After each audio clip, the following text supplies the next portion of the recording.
तो hello guys, इस video में हम जो आचार्य प्रशांत सर का विद्यार्थी जीवन का बुक है उसका जो चैप्टर 3 है उसको यहाँ पे हम एक साथ रीड करेंगे। सो स्टार्ट करते हैं। सो चैप्टर 3 के जो टाइटल है उसका नाम है पढ़ने बैठता हूँ तो मन नहीं लगता। सो यहाँ पे प्रश्नकर्ता पूछ रहा है, आचार्य जी, मैं पाता हूँ कि मेरे रोजमर्रा के काम में, जैसे मैं एक विद्यार्थी हूँ तो पढ़ाई करते वक्त विचारों का एक अजीब सा बहाव मुझे बहा ले जाता है, जैसे एक अजीब सी बेहोशी हो। उसको आप डे ड्रीमिंग या ओवर थिंकिंग भी कह सकते हैं। तो इससे कैसे बचा जाए? कैसे अपने काम के प्रति और ज्यादा एकाग्रता से और ज्यादा फोकस से हम उसको कर पाए? तो आचार्य प्रशांत सर बोलते हैं, देखो, दो बातें हो सकती है इसमें। एक रास्ता, अगर मैं कृष्ण की भाषा में कहूँ तो एक रास्ता योग का होता है और एक रास्ता संन्यास का होता है। यहाँ पर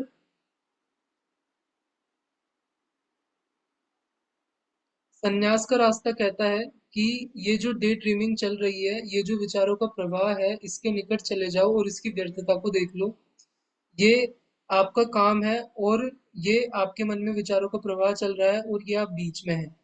आप एक तरफ है, इधर आपका काम है और इधर आपके विचारों का प्रवाह है।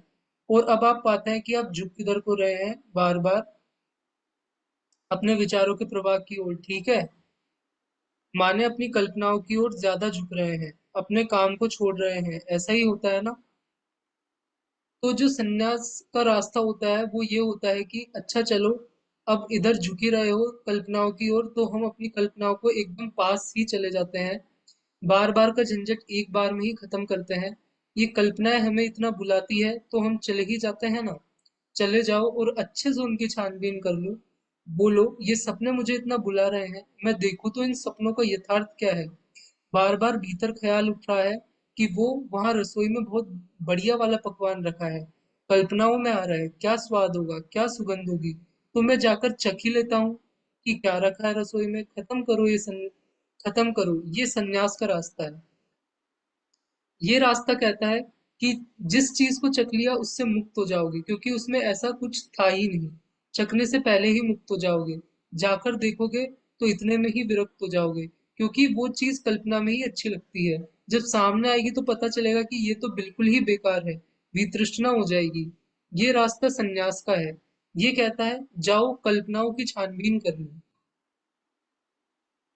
दूसरा रास्ता योग का है। वो कहता है, बेटा, जो काम है अगर वो सही से चुना है तुमने, तो उससे प्रेम होगा ना तुमको, तो अपने काम की और पास चले जाओ। संन्यास का रास्ता बोलता है, कल्पनाओं के पास चले जाओ, वहां से छूट जाओगे। जिस चीज को देख लिया करीब से, उससे आजाद हो जाते हो। योग का रास्ता कहता है कि जो काम है, क्यों नहीं वो काम ऐसे चुनते हैं कि उससे प्यार हो जाए, और एक बार उससे प्यार हो गया, अब कल्पनाओं के लिए कोई जगह नहीं बचेगी। ये प्रेम वाला रास्ता है। योग माने मिलन, ये प्रेम है।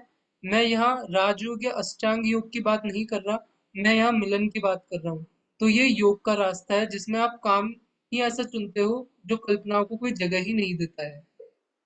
आप कोई बहुत अच्छी फिल्म देख रहे हैं, फिल्म में डूबे होते हो या ख्यालों में, किसमें डूबे होते हो?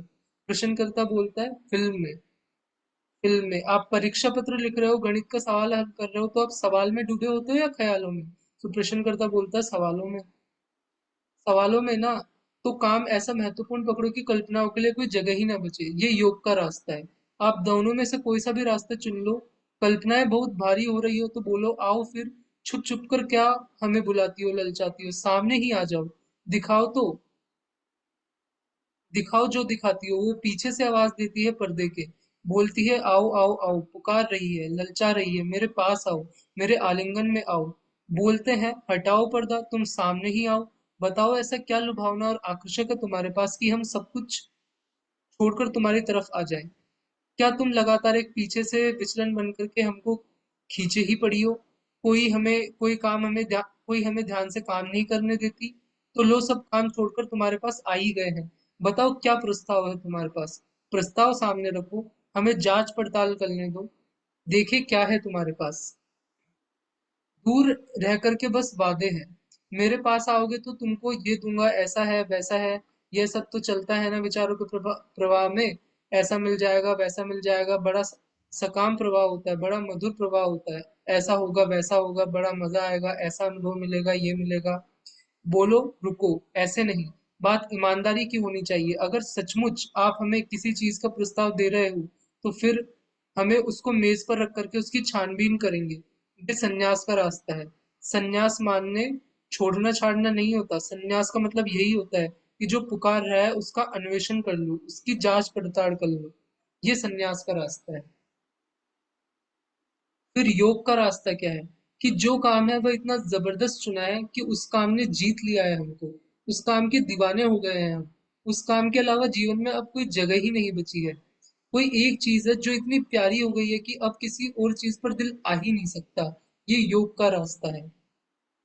तुम ये रास्ता पकड़ लो, चाहे ये रास्ता पकड़ लो। तुम ये भी कर सकते हो कि दोनों को ही आजमा लो। जीवन में कुछ बहुत अच्छा ऊंचा भी लेकर के आओ, और साथ ही साथ ये सब जो डिस्ट्रैक्शन है, जो कामनाएं हैं, इनसे भी बोलो कि हाँ बताओ क्या। बोलो। अब उदाहरण के लिए तुम्हें कोई कामना बोलती है, एक उदाहरण है छोटा सा, कि वो मेरा फलाना दोस्त है, वो फ्रांस में बैठा हुआ है और मैं भी फ्रांस जाऊंगा और सेटल हो जाऊंगा, और फ्रांस में इतने तरीके के सुख है, और क्या वहाँ मौसम रहता है, क्या लोग है, क्या वहाँ धन दौलत है, सुंदरियां हैं, मजा ही आ जाएगा, वाह वाह वाह। और ये लगातार भीतर एक धारा चलती रहती है, फ्रांस जाऊंगा, फ्रांस जाऊंगा। तुम एक काम करो, तुम पता ही कर लो ना कि तुम्हारा वीजा लग भी सकता है या नहीं। बैठे बैठे ख्याली पुलाव पकाने से अच्छा है जाओ पता करके आओ, और पता लगेगा कि तुम्हारा तो वीजा ही नहीं लग सकता फ्रांस का। खेल ही खत्म। अब कैसे आएगी कल्पना? कल्पना की तो जड़ ही कट गई। तुम्हारा वीजा लग ही नहीं सकता। उदाहरण के लिए बोल रहा हूँ। या कि पता लगे कि वीजा लग सकता है, पर जाने के लिए इतने लाख रुपए लगेंगे। इतने लाख रुपए का तो प्रबंध कुछ भी नहीं है। अब वो कल्पना खत्म। दिमाग में किसी लड़की का ख्याल घूमता रहता है, ऐसी है, वैसी है। चल ही जाओ ना, एक दिन कर ही लो बात। थप्पड़ खाकर वापिस आ जाओ। सारा ख्याल ही खत्म। या वो बता देगी आई एम ऑलरेडी एंगेज, तो भी ख्याल खत्म। या फिर वो ये कह देगी कि हाँ आई लव यू टू, तो फिर तो जिंदगी ही खत्म। जो भी करना है कर ही डालो। ये बीच की कश्मकश से कोई फायदा नहीं है, समझे? ये जो बीच की चीज होती है, त्रिशंकु की तरह लटके हैं, ये आदमी को जीने नहीं देती है। इस पार जो है, मैं कह रहा हूँ, उसमें वैभव है, सौंदर्य है, महत्ता है। और इस पार का जो है कल्पना की तरफ का, मैं कह रहा हूँ उसकी छानबीन लो। तो काम की तरफ आपके होनी चाहिए यहाँ पे वैभव, सौंदर्य, महत्ता, और कल्पना की तुम्हें छानबीन करनी चाहिए। कुछ भी चीज ग्रहण करने से पहले उसको परखते हो ना, तो अपनी कल्पनाओं के भी जो विषय है थोड़ा उनको भी परख लो। अक्सर ये होता है कि उनको परखने पर उनसे मुक्ति मिल जाती है। प्रश्नकर्ता बोलता है, सर ये जो आपने योग वाला मार्ग सुझाया, जिसमें अपने काम से इतना प्रेम है कि काम ही पूरा समय और ऊर्जा ले ले रहा है, तो इसको इस बात से जोड़कर देखा जा सकता है कि कोई खिलाड़ी खेल रहा है और उसमें वह पूरी तरीके से मग्न हो गया है। आचार्य जी बोले, बिल्कुल, बहुत बढ़िया, बहुत अच्छे, शाबाश। कुछ खेलते हो आप? अभी ऐसा तो नहीं, आपको देखकर पता चल ही गया होगा शायद। जो खेलते हैं, गंभीरता से खेलते हैं, उनके साथ ये होता है कभी कभार। खेल के बीच में उनको पता ही नहीं लगता कि वो कहाँ पहुंच गए हैं। गेंद डलती रहती है, रैकेट है या बैट है या जो भी है, वह स्वतः होता रहता है। और इस समय उनकी जो परफॉर्मेंस होती है वो किसी और ही स्तर की हो जाती है। उनको बाद में पता लगता है, अरे हमने इतनी दूरी तय कर ली। कई बार एथलीट्स के साथ होता है, मैराथन वगैरह में। उन्हें बाद में पता चलता है कि अरे इतनी दूरी तय कर ली। या कोई बल्लेबाज है, उसे बाद में पता लगता है, अरे हम तो शतक के करीब आ गए। वो जोन होती है जहां पर एकदम आदमी एकनिष्ठ हो जाता है। एकनिष्ठ माने वन पॉइंटेड। और वो जीवन की सुंदरतम घटनाओं में से एक होती है वो चीज। जानने वालों ने समझाया है कि उस चीज को घटना भर मत बनाकर रखो, उस चीज को तुम जिंदगी बना लो। पूरी जिंदगी ही एकनिष्ठ कर लो, बड़ा आनंद रहता है। प्रश्नकर्ता बोले, और ये सन्यासी वाली जो आपने बात कही है, इसमें यदि मन उसी दिशा में जा रहा है जहाँ जाना मना है या जो करना मना है, तो क्या वह भी करके देख लेना चाहिए? आचार्य जी बोले, हाँ, कर लेना चाहिए। देखो, वर्जनाओं का मार्ग ऐतिहासिक रूप से बहुत सफल रहा नहीं है, क्योंकि वो प्रकृति के नियम के विरुद्ध है।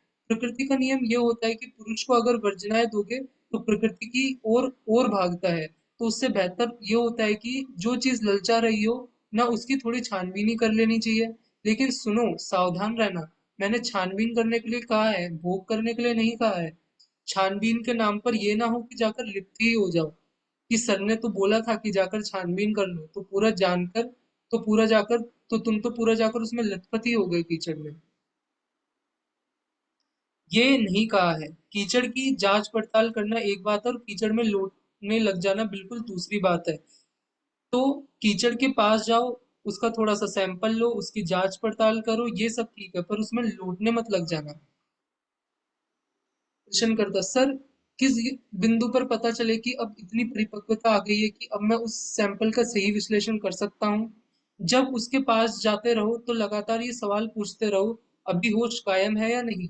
और जिस कदम पर लगे कि अब और आगे बढ़ूंगा तो होश खो ही दूंगा, उस जगह पे जाके रुक जाओ। कहो अभी आगे और बढ़ने का मेरा वक्त, मेरी परिपक्वता नहीं है। उतना ही आगे बढ़ो जितना आगे बढ़ने में खुद को ना खो दो। होश अपने बचे रहे, ये बात बहुत जरूरी है। नहीं तो प्रयोग क्या करोगे? तुम तो गए हो वहां प्रयोग करने के लिए, अब प्रयोग करता ही बेहोश है तो प्रयोग कहाँ से होगा? तो प्रश्नकर्ता बोलता है, धन्यवाद आचार्य जी। तो ये चैप्टर थी 3 हमने पढ़ा विद्यार्थी जीवन वाले बुक का। सो होप तुम्हें अच्छा लगा होगा। तो हम फिर मिलते हैं नेक्स्ट वीडियो में नए चैप्टर के साथ।